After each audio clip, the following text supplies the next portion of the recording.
बाबूजी, बहुत दिन के बाद रउआ सब के बीच में हम ऐसा गाना मार्केट में भेजत बानी। इलाका किसी का भी हो हिमाकत, आसिफ भाई का ही होगा गाँव तेरा। इलाका किसी का भी हो हिमाकत, आसिफ भाई का ही होगा गाँव तेरा खुर्द।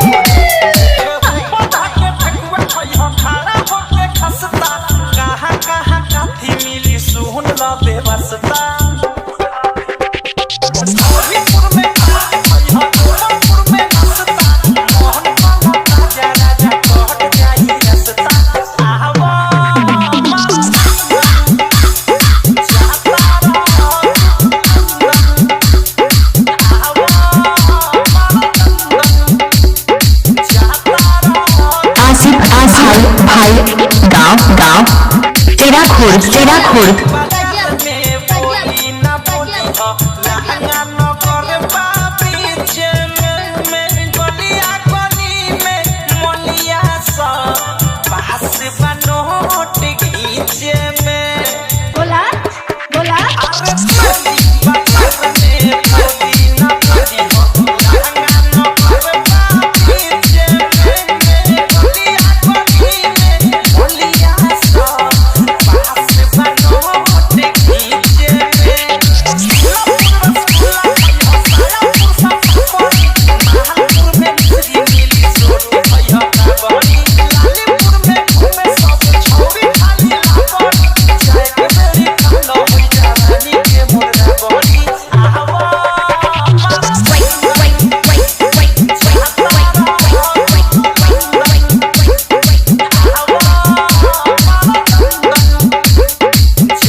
मिक्सिंग मास्टर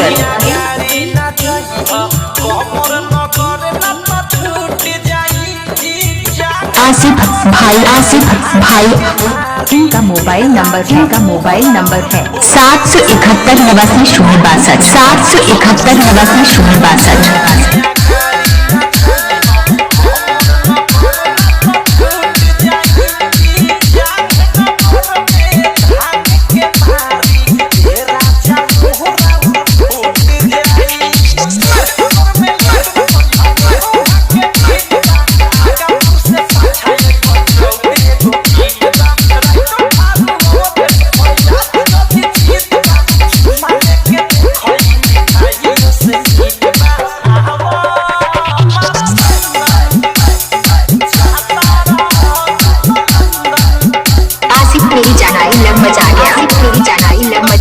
गाँव तेरा खुर्द, चौराहा, जिला बाराबंकी।